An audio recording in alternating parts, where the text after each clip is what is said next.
Okay, so hello, my name's Katie. I'm a PhD student at the University of Manchester, and my research is in the field of genetics.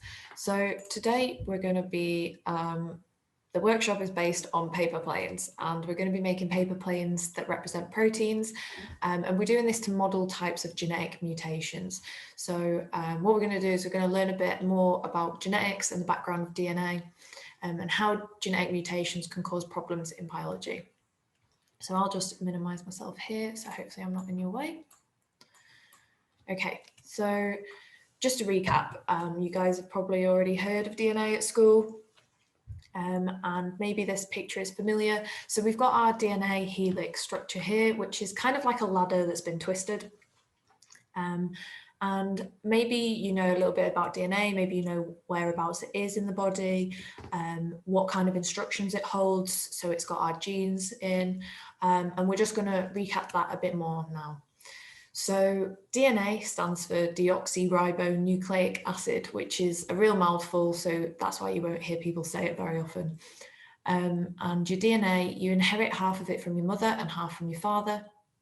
And it contains all of the genes, which are the instructions on how to make proteins that make you, basically. So just looking at the diagram on the right here, hopefully some of the pictures on the diagram are familiar to you. So we've got our pink blob, which is representing a cell, and we've got lots and lots of cells in the body. And within our cells, you can find the nucleus, which is a structure that holds all of our genetic information in, kind of like an envelope. And within the nucleus, we find things called chromosomes. And the chromosomes are kind of like these X structures that you can see here. And basically all chromosomes are really tightly packaged DNA. It's just a way of folding up the DNA in a neat way so that it can fit inside the cells in the body. And we've got a DNA double helix down at the bottom. And then as the DNA helix unwinds, what you can see is these base pair genetic code letters. So you can see an A, a T, a C, and a G. And these are the bases that make up our genetic code. So basically, they're like the alphabet of our DNA. And we'll talk a bit more about base pairing in the next slide. So our base pairs, our genetic code alphabet, encodes our genes. And as I said, genes are like instructions. Looking a bit more about base pairing. So remember, these are kind of like the steps in our twisted ladder. So if we just look at the diagram on the right here, we see our A, T, C, and G again. And hopefully what you can see is that A is always binding to T and C is always binding to G. And that is because of their structure, their molecular chemical structure. So A, which is adenine, always likes to pair with thymine, which is T. Now, don't worry about the chemical names of these guys. I just put them on there so you know what the A, T, C, and G stand for. But A always binds to T and C always binds to G.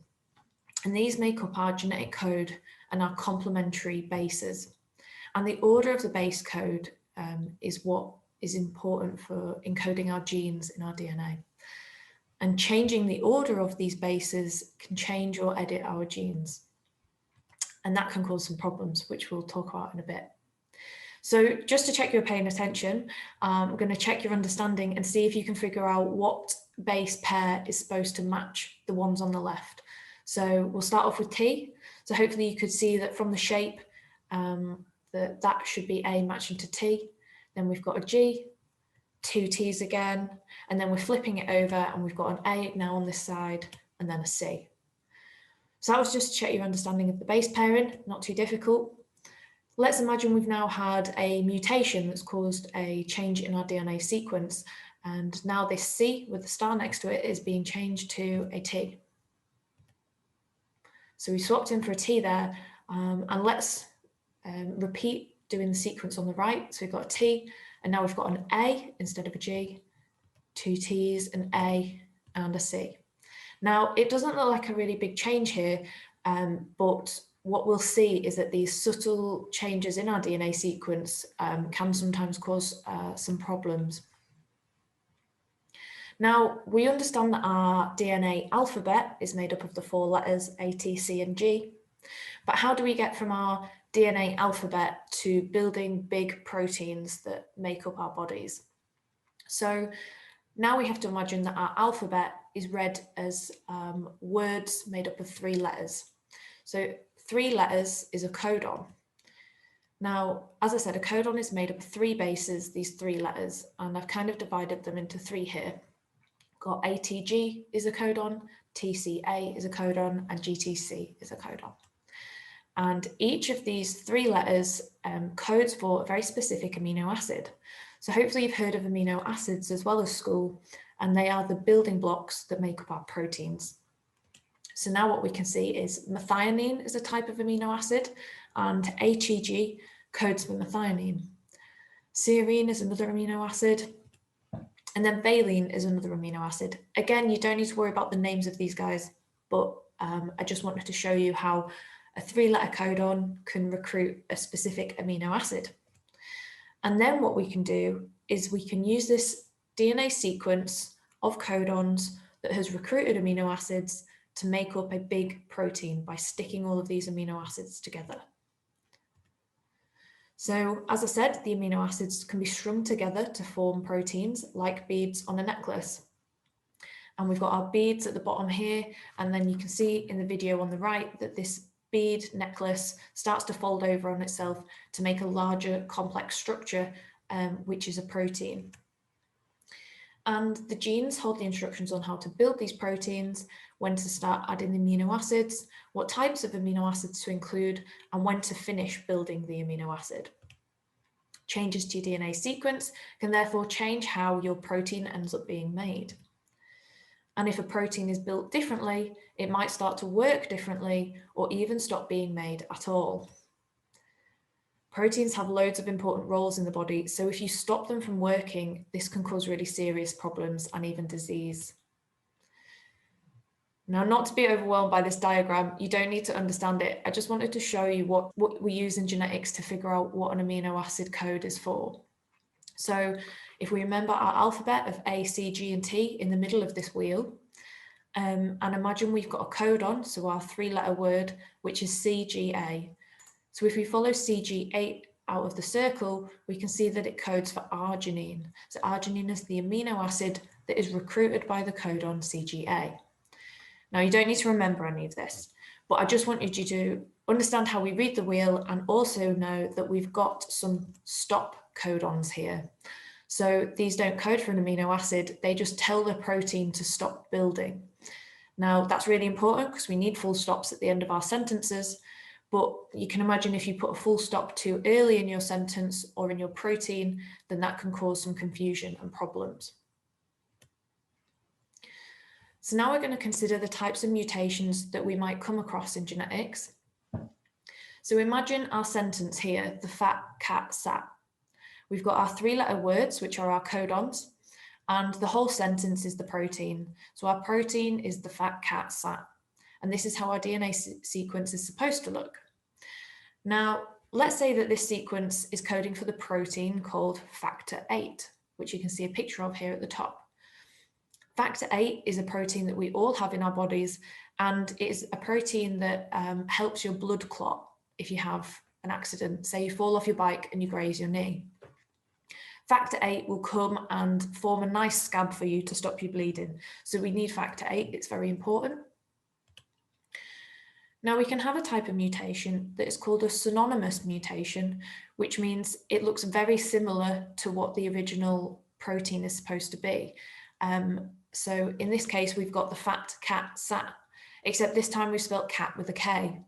Now, cat isn't supposed to be spelt with a K, but when you read it out, it sounds like you've still got the right sentence. So the protein is still going to look the same and it's still going to behave the same. So even though it's slightly different, it's still working. So in this case, factor VIII would still be making a nice scab on the knee. Now, in the next example, we've got a missense mutation. And this means we've changed the sense of the sentence. So instead of having the fat cat sat, we've now got the fat rat sat. And that has changed the meaning of our sentence, and therefore it's changed our protein. And in this case, it's changed the protein too much that it's not able to form a scab anymore on our knee. And that can cause some really serious problems. So for example, if you have a factor VIII protein that doesn't work correctly, you can get things like hemophilia, where you bleed sometimes uncontrollably, which is a really serious condition. Now, looking at the next example, we've got a nonsense mutation. And this is where we've got a stop codon, so like a full stop in our sentence too early, and it stopped the sentence from making any sense at all. So now our sentence just reads as the fat, which doesn't make any sense, which means our protein stops being built too early, and the protein is not going to be built really at all. So again, we're not going to get, it's not going to reach our clotting knee, and we're probably going to bleed too much, which again is a serious problem. Now this time we've got a gain of function mutation, which is where some extra information can be encoded into the protein, and it can actually give it a new or sometimes improved function. So our sentence has changed from the fat cat sat to the red fat cat sat. So we've gained some more information, and actually it's caused our factor VIII protein to start working even more effectively. So we've got a bigger arrow here to show that we've got even more clotting happening on the knee. So we're going to bleed less, which is a good thing. Finally, we've got our repeat expansion mutation. And kind of like a CD, if you've ever had a scratch CD and it gets stuck and it keeps repeating, sometimes that can happen when we build our proteins. And in this case, our protein has got stuck on the codon fat. So now the sentence reads as the fat cat sat. And that's just caused confusion, and it means it doesn't make any sense at all. And as you can see here, the protein keeps repeatedly trying to be built, and it's just kind of overlapping and causing a mess. So this protein isn't going to work either.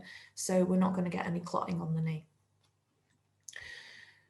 So hopefully you've understood, or I've tried to explain how mutations can cause certain problems with our proteins caused by changes in our genes.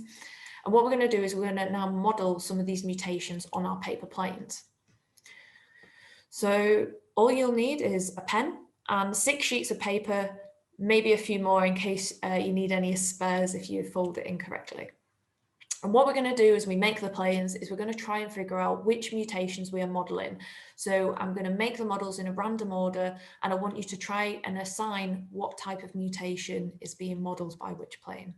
So if you remember, our synonymous mutation will make a slight change, but it will effectively work the same as what our expected DNA sequence would behave. Then we're going to have a missense mutation. So if you remember, that is a slight change, but it stops the plane. It's going to stop the plane protein from working as well. Then we'll have a nonsense mutation, which is where the instructions have stopped early, and it probably means that the plane protein won't work at all. And then we'll have a gain of function mutation, which is a new function that we've given to our protein or our plane, and it's actually improved the way that our plane or protein works. Finally, we've got a repeat expansion mutation. So this is where some of the instructions are going to be repeated, and it's going to end up making the plane or the protein perform badly.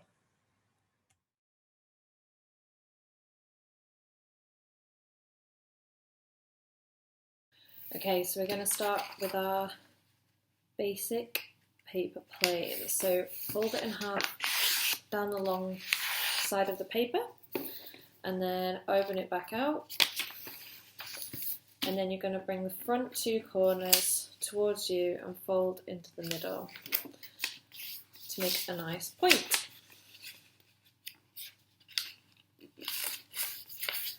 Okay. Doesn't have to be perfect. Okay, so once you've done this, hopefully you've got something that looks a bit like that. You want to fold it back in half. And now you're going to bring one of the sides towards you, and there we're making the wings of our plane. So you do that with one side, and then you can flip it over and repeat with the other side. And then hopefully what you've got is a very basic paper plane. It looks something like that. And on my basic paper plane, I'm going to write WT at the bottom of the plane, so I can keep track of it.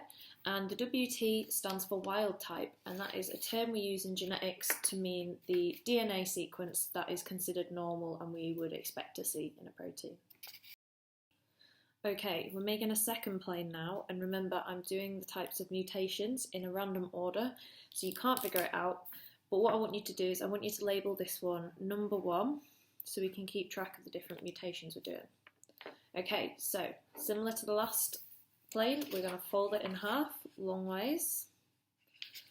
Okay, and then this time, when we bring in the corners, we're going to bring the front one in again from the top and repeat with the other side.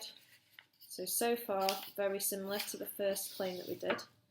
And then what we're going to do is we're going to bring in the corners again and repeat it on the other side. So now we've got a narrower plane. So when you've repeated folding in the corners twice, hopefully it looks a bit like that. And then what you need to do is fold it in half, back over, and we're going to make the wings again. So bringing that side towards you, and then flipping it over, and making the other wing. So hopefully your plain protein number 1 looks something like this, slightly more narrower than the first plane. Okay, so this is plane number 2. Make a note of that here. And for plane number 2, what I would like you to do is just to fold that over lengthways, just as we did the first couple of planes, and then fold it over facing away from you this time, so the number 2 is facing down, and bring the corners in to the middle, just like that. Okay, and then I want you to flip it back over so you can see the number 2 again. And then we're going to fold it in half. So we've got our folds on the outside this time.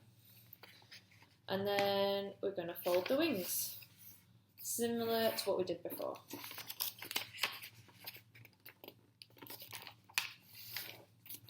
There you go. So that is plane number 2. We'll fold out those wings. And it looks something like that. Okay, so now we're moving on to plane number 3. So make sure you make a note of that. And this time, we're going to fold it in half lengthways. And then we're going to fold it again in half. And then we're going to fold it again in half. And then you need to bring the corners towards you. Bring that corner down again. Fold it back in half. So now I've got a very small plane. Actually, I'm going to write number 3 on it again because I've folded it over. But yes, we folded that 3 times, and then we folded in our top corners just as we did before, and then we're going to bring our wings towards us just like the other planes. Okay, so you should end up with a little stubby plane that looks something like that. Okay, and now we're on to plane number 4. Make sure you make a note again. And as always, we start by folding lengthways in half. And then we're going to bring the top corners towards us into the middle, just like before. And this time we're going to fold the point over on itself into the middle, making sure you keep that centre line. And then we can fold it in half. So you've got something that looks like that. And then we're going to make our wings. So as always, bring half of it towards you. And then do that on the other side. And hopefully you have something that looks a little bit like this. More of a bird than a plane. Okay, and finally we've got plane number 5. Making a note of that. And as always, we're starting by folding long ways. And then opening up, bringing the front 2 corners towards us. And I'm just going to stop there. So number 5 should look like that. No wings.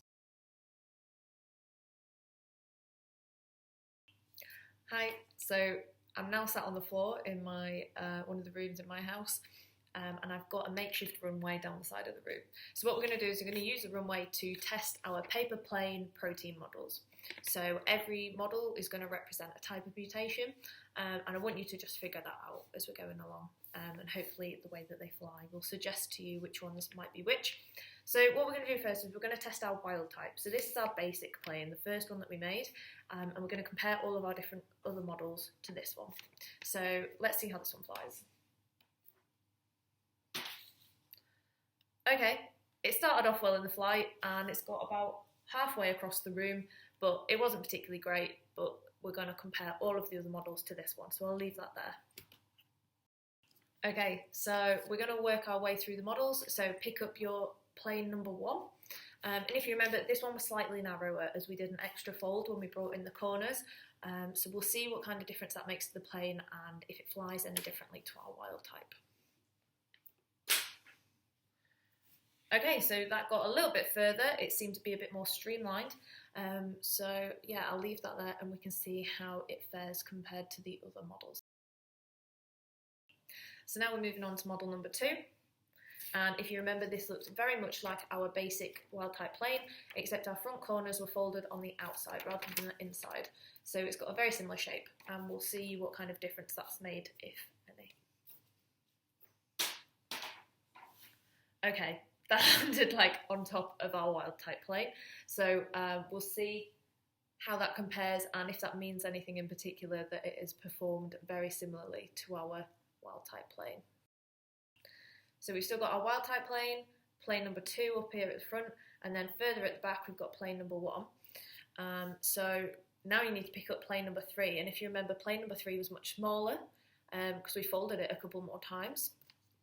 And we're going to see how this one fares. Okay, so he wasn't very aerodynamic and he didn't get as far as the wild type plane or the other ones. So make a note of that and see if you can start to figure out what kind of mutation plane number 3 might represent. Okay, so now we're on to plane number 4, which really doesn't look much like a plane. So this one, you remember the point was folded inwards rather than together, so slightly change of instructions here. So we'll see if number 4 is able to fly or not. So number 4 performed very similarly to number 3. It's not as good as the wild type and very much not as... Okay, so we've done our wild type, our models 1 to 4. We've just got one model left, which is number 5. Make sure you're making a note of how well they fly, either in my video or what you're doing at home. And we can write down and compare them and figure out which mutation is which. So number 5, remember, doesn't have any wings. Okay, the instructions stopped a bit early. So let's see if we can get this one to fly. Okay, number 5 didn't go very far either. Maybe I'm just not very good at making planes. So make a note of that. Number 5 is not very good either. And we'll try and figure out which mutations are which. So hopefully you were able to make your planes or follow me along on the video. So now we're going to try and figure out which plane modelled which mutation. So if you remember from the video, we had our WT wild type plane, and that is the plane that represented our DNA sequence and what it was supposed to look like. So that's what our wild type plane looked like, and if you remember, it kind of got halfway across the room, so it performed okay. It worked. And then we had our other planes. So if we just ignore the words on the right, we've not matched them up yet. But if you remember plane number 1, that actually flew the furthest. It went quite far across the room. So I've put that as coming in first place. Then we had plane number 2, and that actually came in second place. Well, it landed on top of our wild type plane, if you can remember. Then we had our third plane that came in fourth place. Our fourth plane came in third place, and our fifth plane didn't do very well at all. It just kind of fell to the floor. So what did you think the first plane was? it performed better than our original plain model. So there was only one kind of description of a mutation that might improve, and that was the gain of function mutation. So we added the extra folds, we made it more streamlined, and our plane flew further and it gained function. So model number 1 was our gain of function mutation. Then we had plane number 2. And if you remember, it looked really like our wild type plane, except we'd folded our corners on the outside, but you couldn't really notice a difference. And yes, that represents the synonymous mutation. It performed just as well as our wild type, but there was a slight change that you could kind of notice if you looked closely. Now, plane number 3 didn't perform very well. It ended up being very small, and that was because we had repeated a couple of extra folding steps right at the beginning of the instructions. And as you can imagine, that represents the repeat expansion mutation. Then we had plane number 4. Now, this didn't really look like a plane at all. We'd had this extra step where we just folded the plane kind of in on itself, and it didn't help its flying at all. And yes, that represented the missense mutation because it just didn't kind of make sense with these instructions. Finally, we had the plane where we didn't really do much at all. We just folded in the corners basically. And we didn't have any wings, and the instructions seemed to stop too early. So of course, that represented the nonsense mutation where we've had a stop codon or full stop too early in our protein sentence. So hopefully that gave you a bit of an insight into types of genetic mutations and how mutations can cause problems in the body. I hope you enjoyed the activity. I hope you've got paper thrown all over your house or your classroom at the moment. Because today you've learned some really interesting fundamentals of genetics. You've recapped the structure of DNA, where DNA is located in the cells, how DNA can encode for genes, and how changes to our genes can change proteins, and what changes to proteins can cause disease. So if you enjoyed that today and you want to learn more, there's some really great videos on genetics on the BBC Bite Size website. And there's also a really cool podcast that I found on the BBC Sounds about the Human Genome Project. So check those out if you want to learn more. And remember, you can rewind and replay parts of these videos if you need to. Okay, thanks very much.